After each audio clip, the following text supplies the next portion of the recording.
성경 한 부분 보겠습니다. 요한복음 17장 5절에서부터 6절 보겠습니다.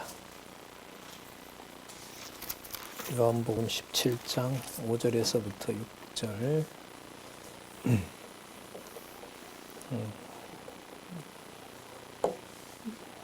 제가 읽겠습니다. 아버지여, 창세전에 내가 아버지와 함께 가졌던 영화로서 지금도 아버지와 함께 나를 영화롭게 하옵소서. 세상 중에서 내게 주신 사람들에게 내가 아버지의 이름을 나타내었나이다. 저희는 아버지의 것이었는데 내게 주셨으며 저희는 아버지의 말씀을 지켰나이다. 자, 지금 17장 5절에 보시면은 예수님께서 요한복음 17장 전체에 기록한 말씀을 보면 눈에 보이지 않는 하나님께 살아 계신다는 것을 확증하시면서 그 살아계신 하나님께 아버지라고 부르시면서 아들로서 다음과 같은 기도를 하셨고, 그걸 지금 요한 사도는 기록을 하도록 하셨죠. 그 5절 내용에 보면 우리가 일반적으로 말하는 예정론, 성경은 예정했다고 얘기를 하지 그 예정론을 뭐 특별히 다룬 부분은 없어요. 근데 지금 이 부분이 제가 봤을 때는 예정론에 대한 성경적인 표현이 여기 이제 그득합니다. 아버지, 아들로서 아버지께서 아들이 볼 때 아버지께서는 창세전에 아버지와 제가 함께 영화를 가졌습니다. 그러니까 이 상황은 창세전 상황인 거죠. 그죠? 아버지와 내가 분리되지 않는, 그러니까 아버지와 아들의 관계. 또 다른 어떤 일로 보면 아버지가 낳은 아들, 이렇게 보시면 돼요.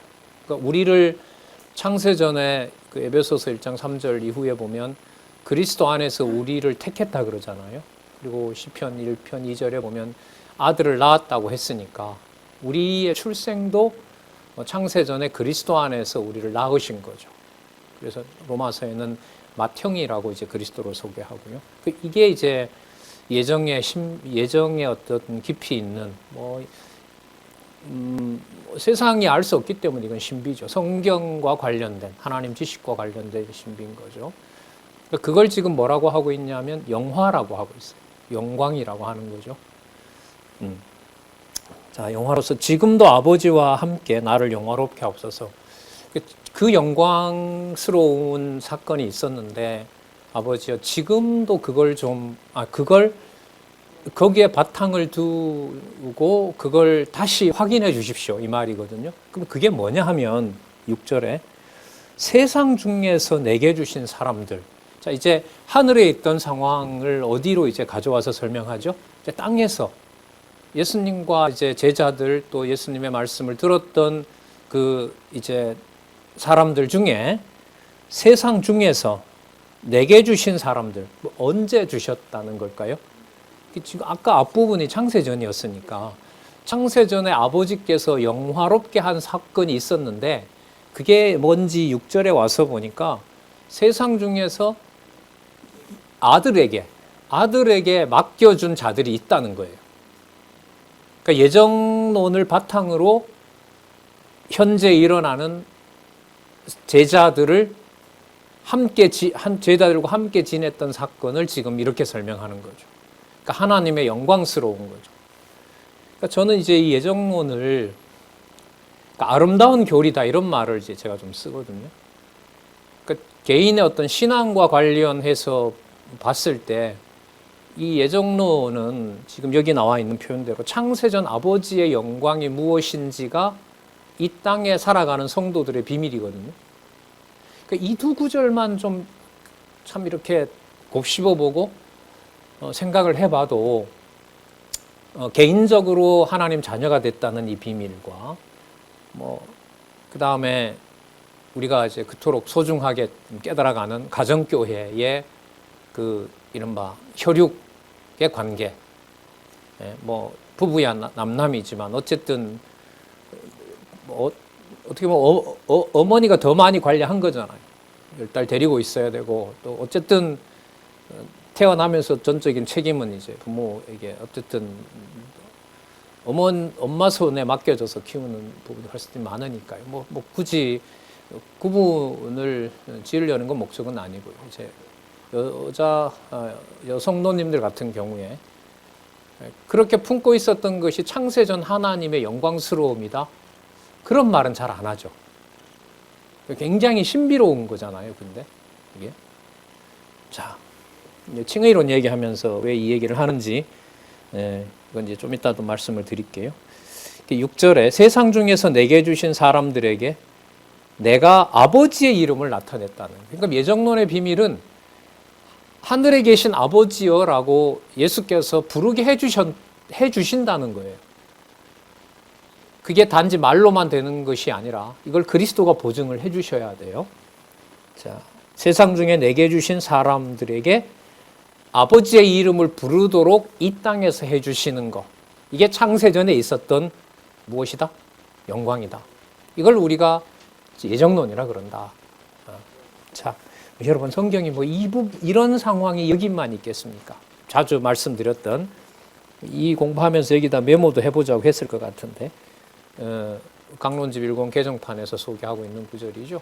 잠언 8장 22절에서부터 31절까지 거의 그러니까 요한복음 17장은요 제가 봤을 때 잠언 8장 22절에서부터 31절을 주석해 놓은 거라고 보면 돼요.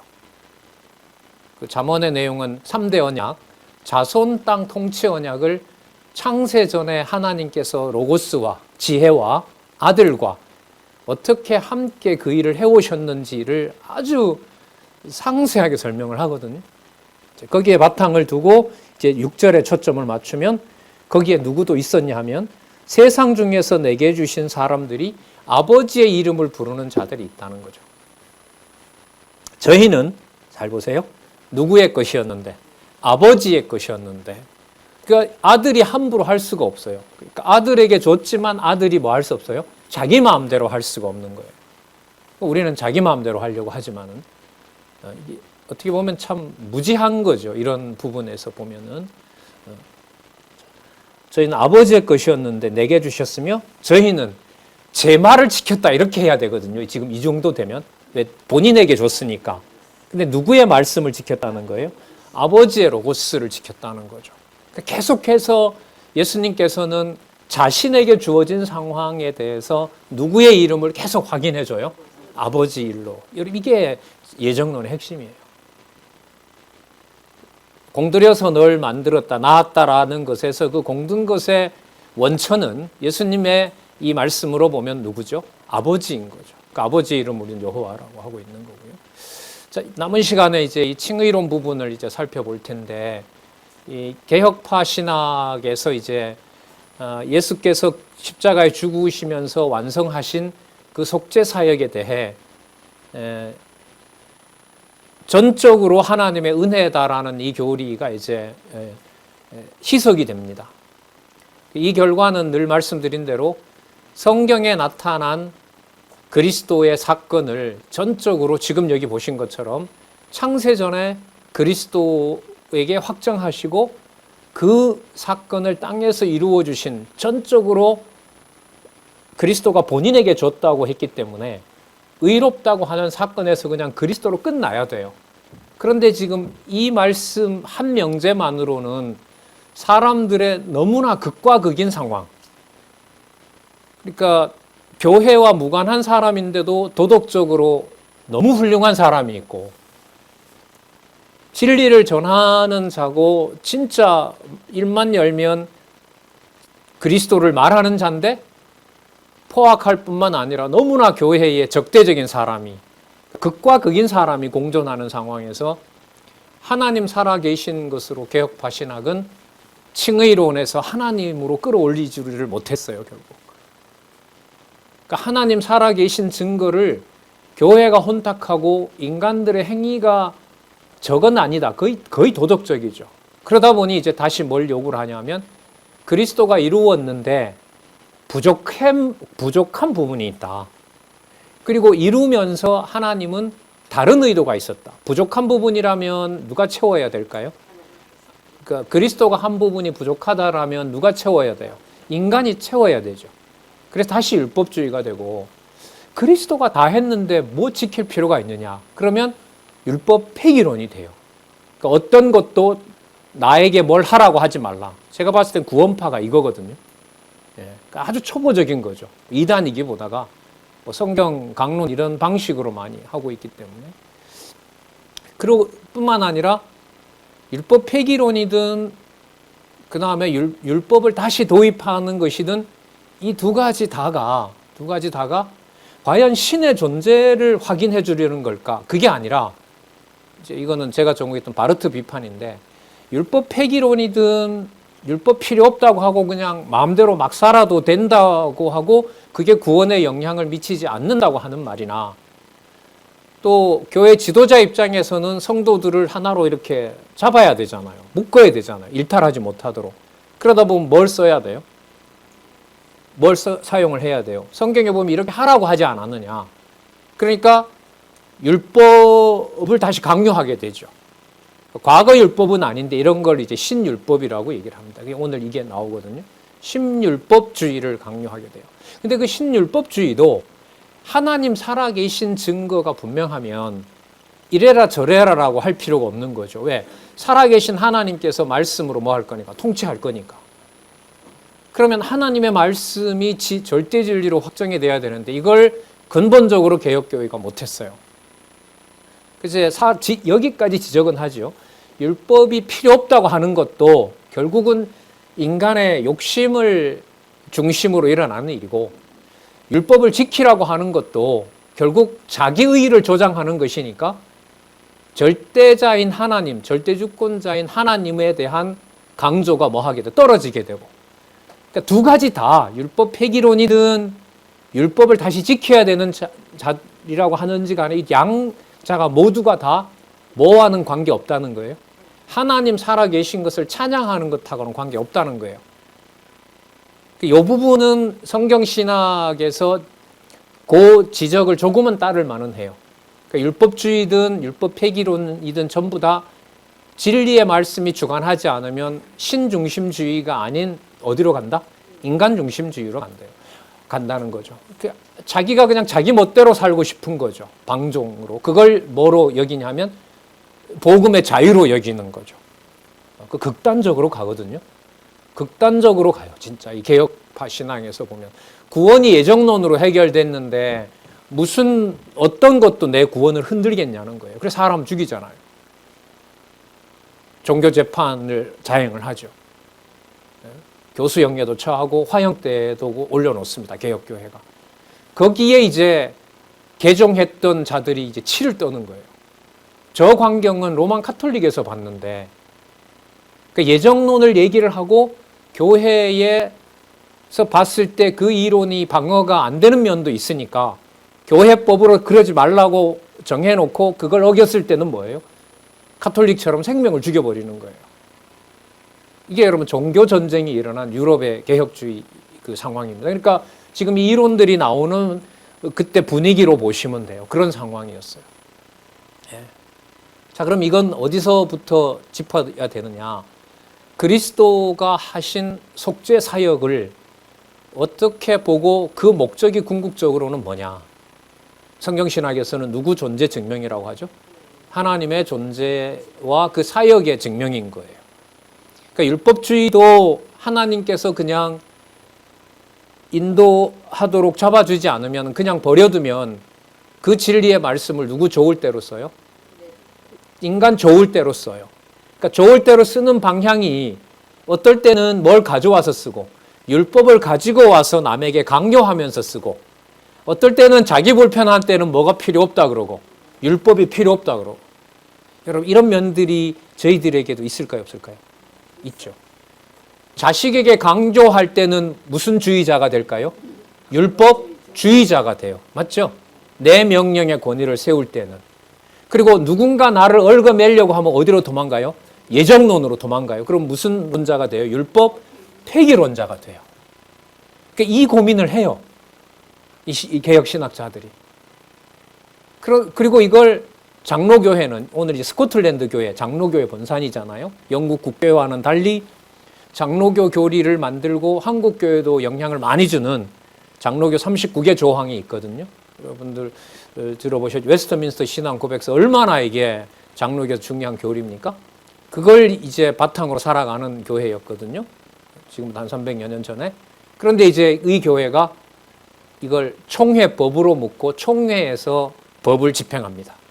그래서 2단 시비를 총회에서 하는 게 한국 종교 사이비 대책 종교 그 2단 연구소와 같은 걸 따지고 올라가면 스코틀랜드 교회도 이미 그렇게 하고 있어요.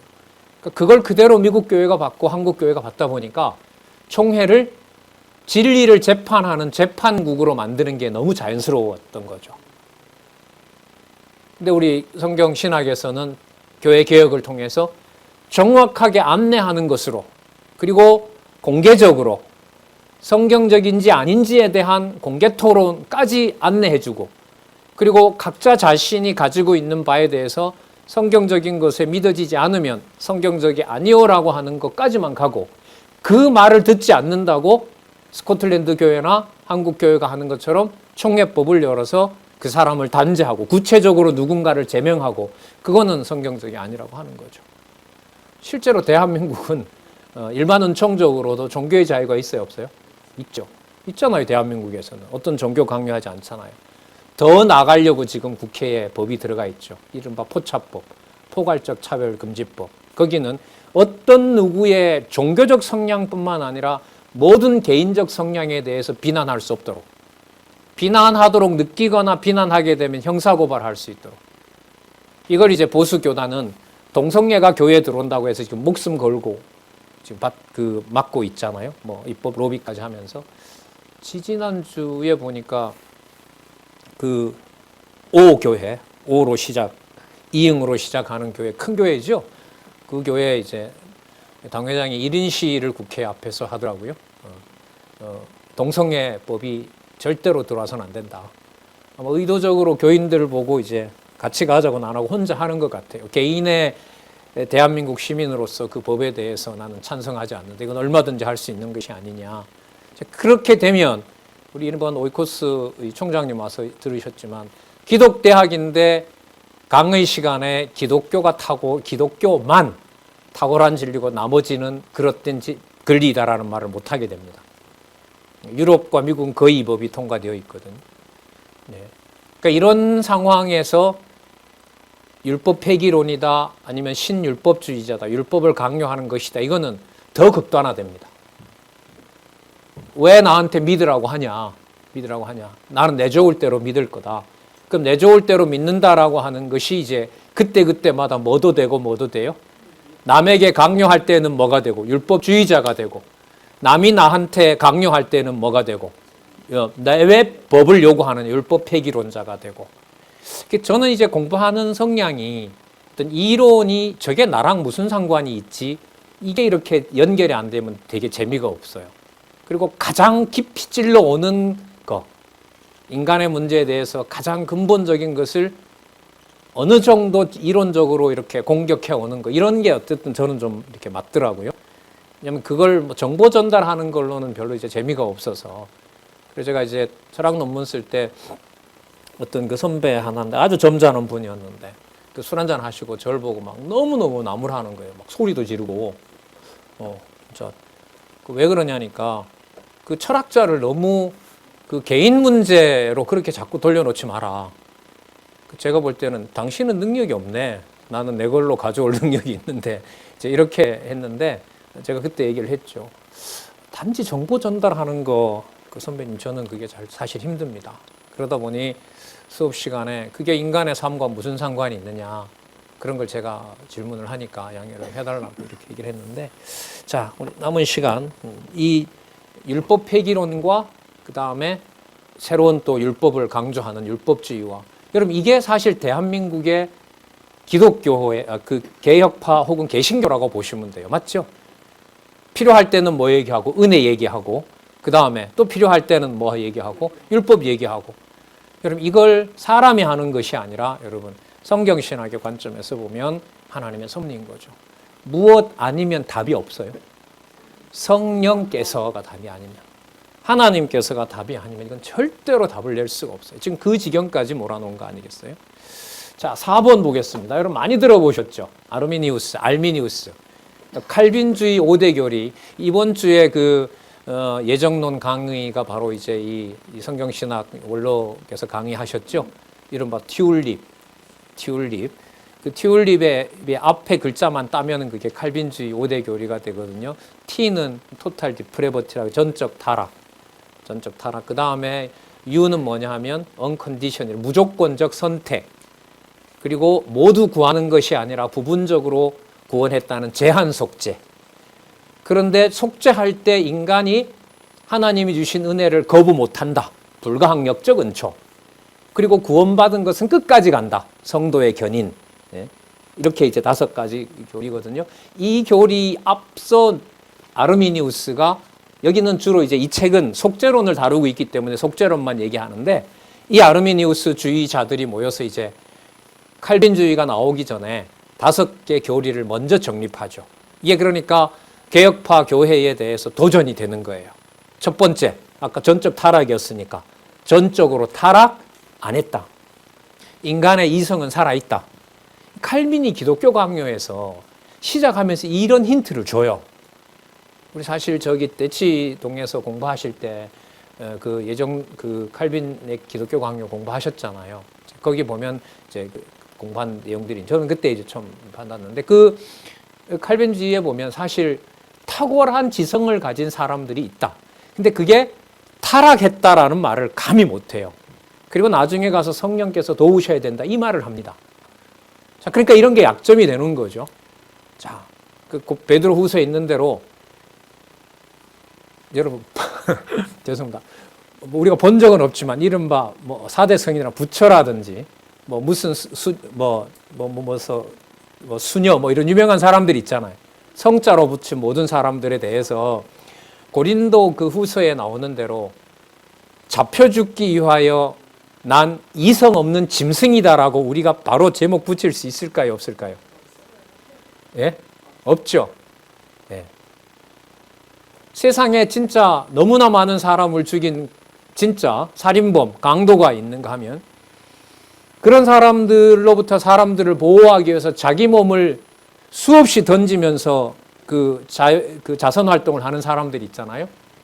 세상의 기준으로 보면 그런 사람들은 똑같이 다 잡혀 죽기 위하여 태어난 짐승이에요? 아니에요? 짐승이에요. 내 죽을 목숨을 던지면서 구해준 사람이 짐승입니까? 짐승 참 신앙이 대단하시네요. 권사님 다음부터 강의 들으지 마세요. 안 들으셔도 돼요. 세상 기준으로 보면 옛날에 그 화제가 됐었잖아. 일본에 여행을 간 사람이, 일본 사람이 그 지하철로에 떨어지자 자기 몸을 던져서 그 사람 살려주고 자기는 죽잖아요. 그런 행위에 대해서 잡혀 죽기 위하여 난 이성 없는 짐승이다, 그런 말 할 수 있을까요? 이성이 없는 짓이에요? 진짜 이성을 실천과 일치시킨 거예요? 세상의 눈으로 봤을 때. 예. 세상에서 그렇게 말하기 때문에 성경의 진리를 증명한다는 것은 그런 면에서 쉬울까요? 어려울까요? 어렵죠. 그 명제의 갭이 그렇게 먼 거예요. 이걸 하나님께서 그 시대마다 어떻게 하시느냐, 이게 이제 속죄론에서도 드러나요. 자, 한번 볼까요? 아르미니우스주의의 속죄론에는 뭐가 나타나냐면 유한한 그리스도의 속죄예요. 예수님께서 속죄 다 못했어요. 증거가 뭐냐면, 예수님께서 속죄를 다 했다고 하면, 잘 들어보세요, 무슨 짓이든 다 해도 된다. 아까 그러면 뭐가 되죠? 율법 폐기론이 돼요. 이 알미니안주의자들이 여기에 이제 감당이 안 되는 거예요. 쉽게 말하면. 하나님의 섭리로 보면 믿지 못하게 하신 거죠. 그리스도가 모든 걸 속죄했다는 것을 전제로 삼으면 모든 죄도 여러분 용서돼요, 안 돼요? 되잖아요. 누가복음 마지막 장에 나오는 누구도 어디로 보내버리니까, 강도도 낙원에 보내는 거니까, 알미니우스주의자들이 볼 때 칼빈을 따르는 자들, 칼빈의 교리를 숭상하는 자들, 칼빈도 우상화된 면이 많거든요. 이건 이제 다음에 기회가 나올 때 이걸 건들면 우리 합동에서 지금 난리가 나죠. 그 바깥으로는 드러내지 않고 학회나 이런 데 가서 비판하고 그러죠, 교수들은. 그거 얘기했다간 교수직에서 이제 유지할 수 없기 때문에. 그러니까 첫 번째, 유한한 그리스도 속죄론이라는 말을 왜 할 수밖에 없느냐. 그리스도가 속죄를 완벽하게 했다면 인간이 하는 모든 행위에 대해서 뭐라고 말할 수 없어요. 아무리 악한 행동이라도 죄라고 할 수가 없어요. 그리스도의 속죄와 관계시키면. 여러분, 이런 부분들을 우리가 사용하면서 도망갈까요? 안 갈까요? 안 가요? 가죠. 스스로. 나는 이래도 내가 이 짓을 해도 창세전 하나님께서 날 뭘로 택했으니까? 하나님의 자녀로 택했으니까. 이제 좀 더 고민하면 저는 이제 고민을 하는데요. 야, 임마, 니를 택한지 안 택한지 어떻게 알아? 버리려고 그랬는지 어떻게 알아? 거기다 이제 저는 방어를 더 쳐요. 어떻게 치냐면, 버리더라도 하나님 살아계신 거 믿게 해주세요. 얼마나 교묘해요. 이게 여러분 교묘한 건지 간절함인지 여러분들과 제 스스로도 알까요, 모를까요? 진짜 몰라요? 알아요? 제 간절함이에요? 제가 괴로우니까 그렇게 하는 걸까요? 몰라요. 이쯤 가면 말씀을 정확하게 전달해 주는 것밖에 할 게 없어요. 저 자신도 마찬가지죠. 보게 하니까 보는 것밖에. 그걸 가지고 내 것이 됐다라고 결론을 못 내려요. 여러분, 제가 이 좀 수억을 들이고 이런 이론들을 공부하는 재미를 이런 데서 봐요. 과거에는 그런 공부를 안 하니까 이런 걸 이렇게 텍스트 읽도록 안내를 해주지 않으니까 참 답답한 거였어요. 도대체 뭘 고민했나, 이 사람들이. 그래서 우리 원로 강의를 듣다 보면 과거에 본인 신앙생활, 뭐 율제은 같은 거, 율법과 제 그리고 은혜 같은 거 보면 본인 얘기도 거기에 이렇게 적고, 요즘 신문에 보면 과거 이렇게 얘기도 쓰잖아요. 그러니까 유한한 그리스도 얘기를 알미니우스주의자들이 나오는 첫 번째 이유라고 보시면 돼요. 속죄론과 관련해서. 그러니까 뭘 대변을 못해요? 무엇을 변호를 못해요? 그리스도가 모든 죄를 다 속해 줬으므로 모든 짓을 다 해도 속죄론이 나로부터 훼손되지 않는다. 여기도 문제죠. 그리스도의 속죄는 훼손될 수는 없어요. 하지만 그게 자기에게도 훼손되는지 안 되는지는 자신도 몰라요. 그런데 누구 좋은 방향으로 가져오는 거죠. 자기 좋은 방향으로. 거기에 알미니우스주의자들이 이제 그야말로 이 꼭지가 돌아가 버리는 거죠. 하나님의 예정을 거론하면서 그리스도의 속죄가 만인에게 다 해당된다. 여기도 이제 좀 문제가 되죠. 만인에게 해당되는지, 여러분 아까 그리스도 안에 선택한 자들에게만 해당되는 것인지, 이것도 여러분 논쟁이 됩니다. 보편 속죄론자들은 누구에게나 다 적용이 된다. 적용이 되지만 거기에 들어오는 자들은 제한되어 있다. 이렇게 말하면 속죄론은 인류 전체에 영향을 미치지만, 효력이 있지만은 그 효력을 은혜로 받는 당사자들은 택한 백성만 가능하다. 이런 교리가 만들어지고, 이제 드러나는 현상의 심각함은 어디에 있냐면 바로 이 문제인 거죠. 그리스도의 속죄가 무한하고 모든 사람에게 다 적용되는 거라면 그 말을 그렇게 하고 자기 좋을 대로 범죄하는 그 말에 대해서 뭘 할 수가 없어요? 막을 수가 없는 거예요. 우리는 그럼 어떻게 이걸 정리해야 될까요? 여러분, 그리스도의 씨 뿌리는 비유 아시죠? 그게 여러 가지 종류를 우리가 결정한다는 걸까요? 그리스도께서 왕국의 통치자가 되셔서 철저하게 주권적으로 통치하신다는 얘기일까요? 후자인 거죠. 그죠? 예, 처음에 뿌려놓자 말자 뭐예요? 사단이 가서 확 집어 먹어버리는 경우도 있어요. 그야말로 데려가 버리죠. 가룟 유다 같은 경우는 어떤 경우였을까요? 현상적으로 보면 데리고 다니다가 은30에 눈이 확 돌아가 버리고, 그 상황을 예수님은 창세 전부터 이미 그렇게 정해놨다라고 얘기하는 경우이죠. 그리고 세상 염려가 너무 커오니까 내 믿는 게 무슨 소용이 있냐 싶어가지고 또 버리기도 해요. 인간적으로 보면 되게 불쌍한 사람이죠. 상황이 어려운 것도 힘든데, 어려운 상황에 하나님을 부르고 싶은데 하나님은 오히려 뭐 해버려요? 네. 이건 진짜 납득하기가 어려워요. 이게 이른바 전도에서 이건 하나님이 깨닫게 하지 않으면 이건 진짜 힘들어요. 그런 면들이 이제 예수님의 이제 속죄 사역에 대해서 이제 문제가 되는 거예요. 그게 여러분 그래서 어떤 결론을 내리느냐? 그리스도가 했던 속죄가 저렇게 악행하는 데까지는 적용이 안 된다. 그럼 안 된다면 자기가 스스로 노력해서 그리스도의 속죄를 받아들여야 된다. 받아들이려면 능력이 있어야 돼요? 없어야 돼요? 있어야겠죠. 그래서 여러분 전적 타락이 아니라 전적 무능력이 아니라 무슨 부분 타락. 이렇게 이론을 만들어내는 거예요. 그래서 이런 기독교 역사를 좀 읽어볼 필요가 있는 게, 뭐 이런 사람을 주어로 놓을 게 아니라 우리가 성경신학적으로 이런 질문 앞에 성경을 깨닫지 못하게 하신 하나님의 섭리였구나. 여러분, 유대인들 자체를 우리가 욕을 하진 않잖아요. 성경을 보면서. 맞죠? 그래서 성경 마태, 마가, 누가 또 성경 전체에 걸쳐서 보면 유대인들이 믿지 않는 것이, 로마서에 보면 유대인들이 믿지 않는 것이 약속되어 있고 유대인들이 믿지 않는 것이 누구에게로 구원이 가는 하나님의 섭리다? 이방인에게로 가는 하나님의 섭리다. 그래서 성경에서 그 답을 찾도록 하시는 거잖아요. 근데 성경도 보면 표면적으로 보면 명령할 때도 있고 은혜를 얘기할 때도 있고 그게 전체적으로 동일한 주어로 돌아오지 못하죠. 그래서 성경신학은 구약 전체는 여호와께서, 맞죠? 신약은 예수께서, 그리고 또 누가?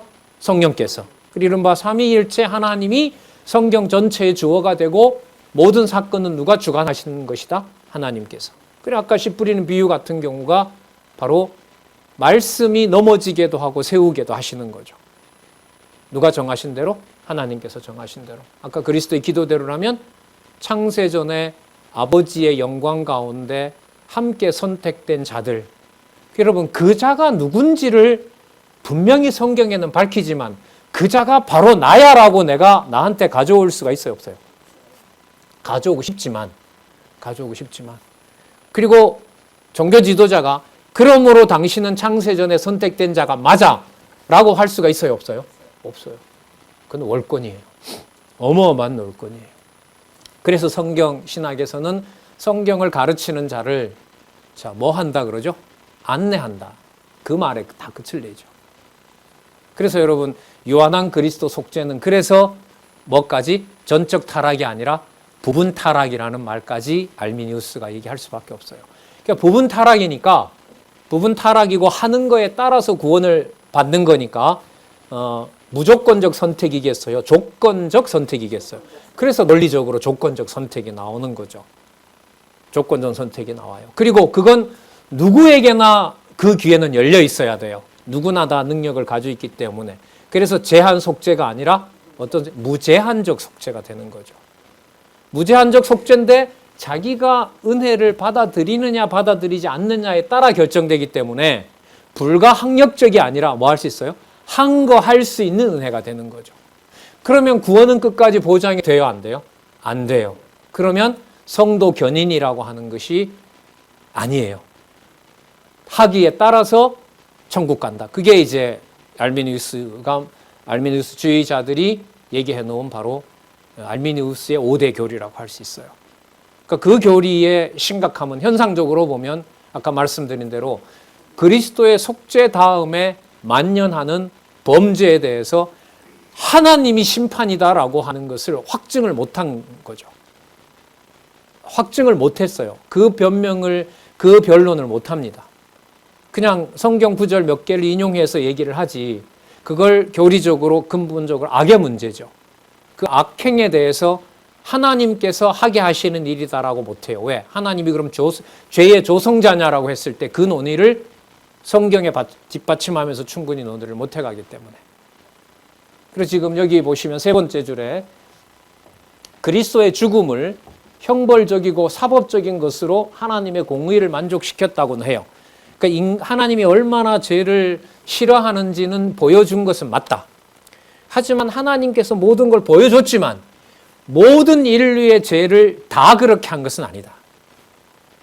그래서 범죄하는 것을 그리스도의 속죄론하고 연결시켜서 사용하지 말라.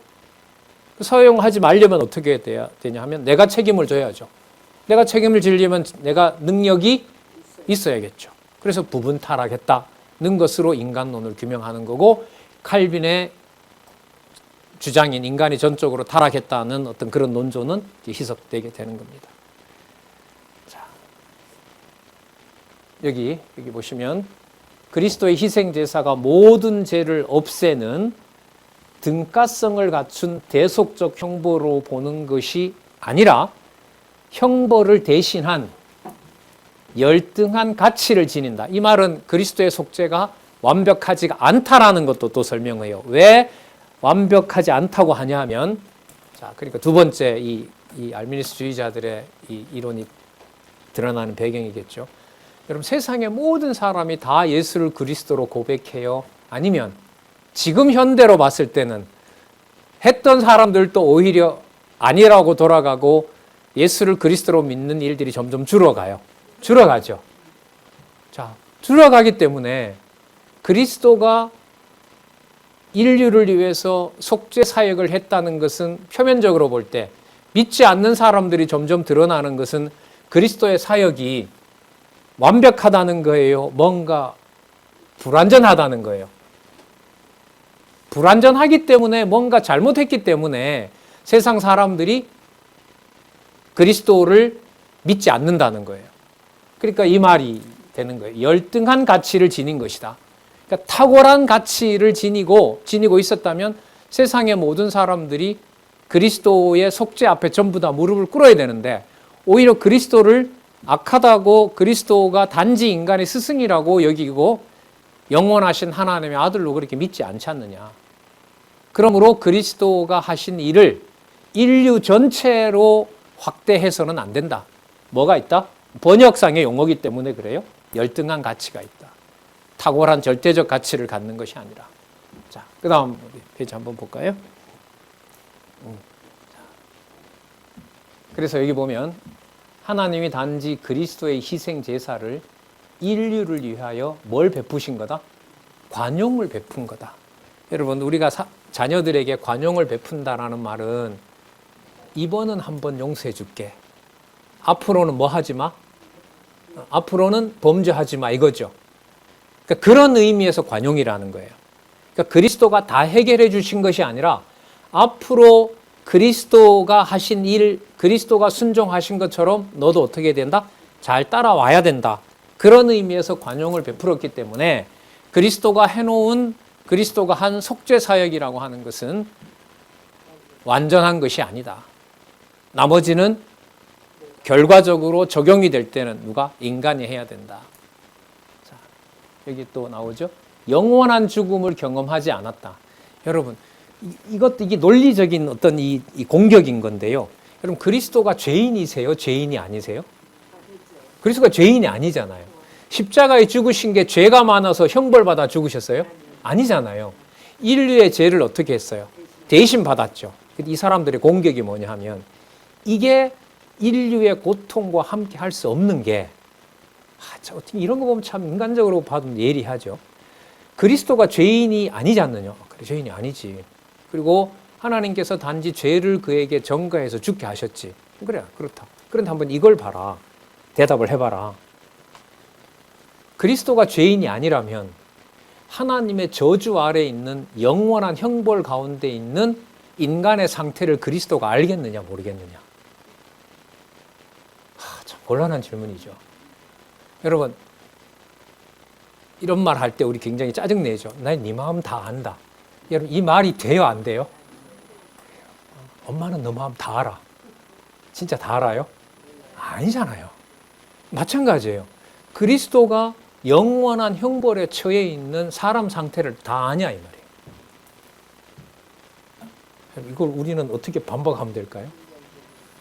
그리스도를 신성으로 요한복음에 나오는 하나님으로 오신 심판자라는 걸로 변호를 못하면 그리스도는 인간의 형벌에 함께 동참 못하는 자로 그냥 그리스도는 배제가 돼요. 그리스도는 그럴 때 함께 죄를 그 몸에 받은 자가 아니라 그리스도는 재판자고 죄를 주관하시는 분으로 신성을 강조해야 돼요. 신성을 강조해야 돼요. 아니면 그리스도를 인간화시켜서 누구 죄를 같이 공감하는, 인간의 죄를 같이 공감하는 자로 만들어야 돼요. 그런데 이 부분을 알미니우스주의자들이 공격하는 거예요. 그래, 공감한 면이 있지. 인류를 얼마나 사랑했느냐. 그런데 인류가 처해 있던 영원한 형벌의 상태를, 그리스도가 죄인이 아닌데 그 죄인된 상태를 그리스도가 아냐?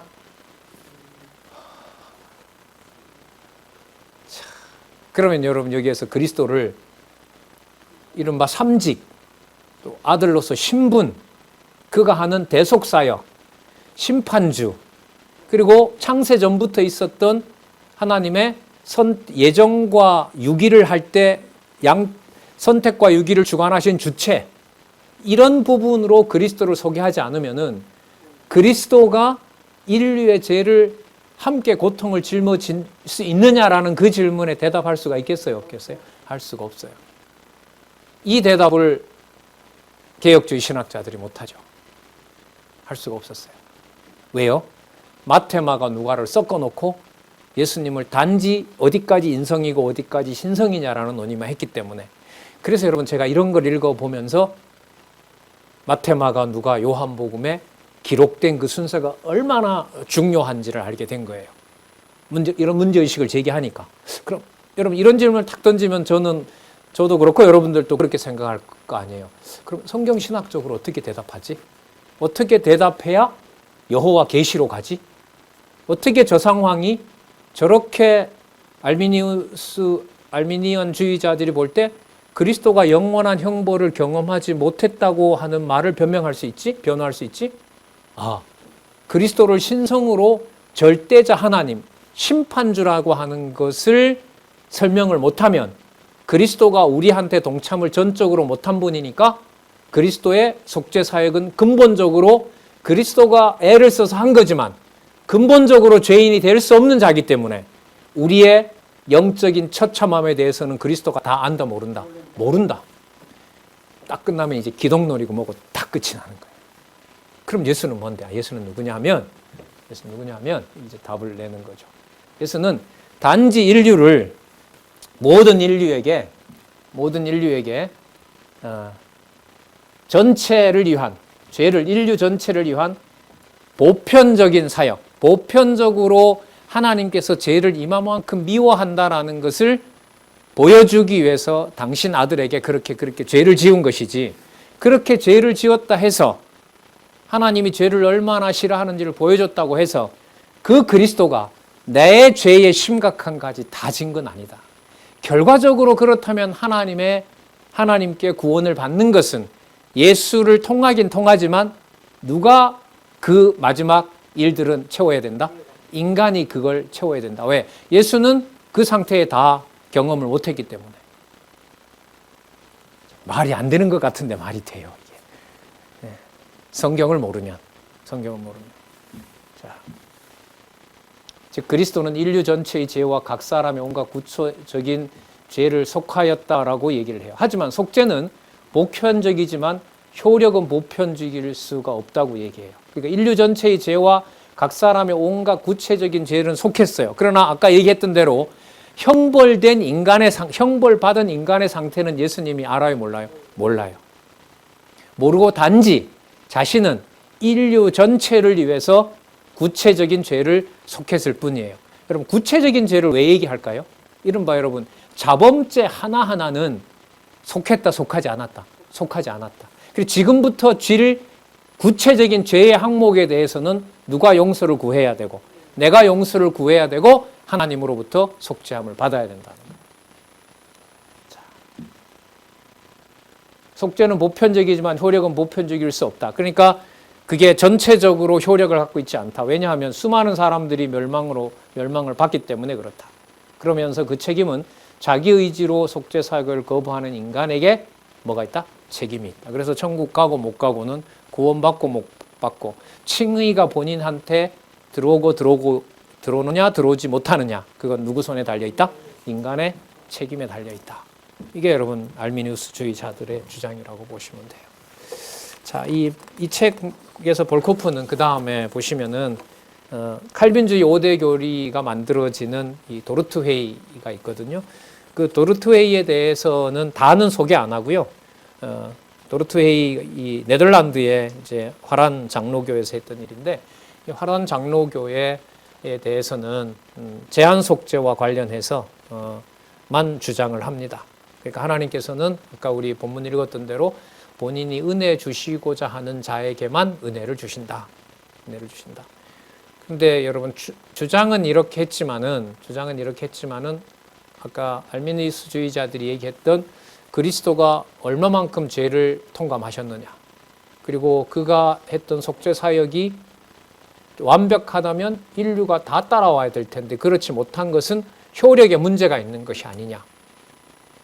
제가 봤을 때 여기서 중요한 답은 요한복음에 나타난 그리스도의 신성과 또한 누가복음에 나타난 주인사역, 기억나시죠? 주인사역. 그때 논리적인 거 얘기했잖아요. 주권자이므로 주권적인 능력을 말씀하시고 주권적인 능력을 보여주시는.